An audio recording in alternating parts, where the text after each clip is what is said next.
नाही, पण अफजल खान होता कोण? म्हणजे त्याची पार्श्वभूमी काय आहे? की तो कुठून आला? की तो भारतीयच होता? म्हणजे त्याच्याबद्दल काहीच ठाऊक नाहीये.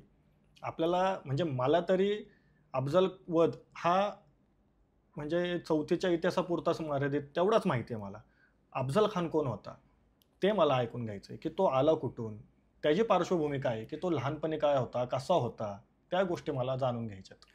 अफझल खानाचा एक सगळ्यात महत्त्वाचा मुद्दा जर आपल्याला पाहायचा असेल, तर त्याच्याबद्दल त्याच्या पूर्व आयुष्याची माहिती मिळत नाही. बरं, आणि छत्रपती शिवरायांसोबत तो लढायला उतरलाय त्यावेळेस त्याचं वय आपल्याला असं पक्का अंदाजाने सांगता येत नाही. बरं. पण तो ज्यावेळेस ही मोहीम चालू झाली आहे, त्यावेळेस तो 50च्या तरी पुढचा आहे.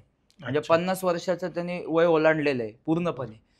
आणि ह्या सगळ्या गोष्टी तो ज्यावेळेस पाहतोय किंवा तो हे सरकतोय, तर हा भोसले घराण्याचा कट्टर वैरी आहे. ओके. शहाजीराजे त्या कालखंडामध्ये त्यांचा एक खूप मोठा राजकीय पगडा आहे संपूर्ण देशावरती. अशा शहाजीराजांना म्हणजे अफझल खानाने जे ट्रीट केलेलं आहे, की संपूर्ण त्यांची ढिंडवट काढलेली आहे. साखळदंडाने त्यांना बांधलेलं आहे आणि आदिलशाहीच्या दरबारात उभं केलंय.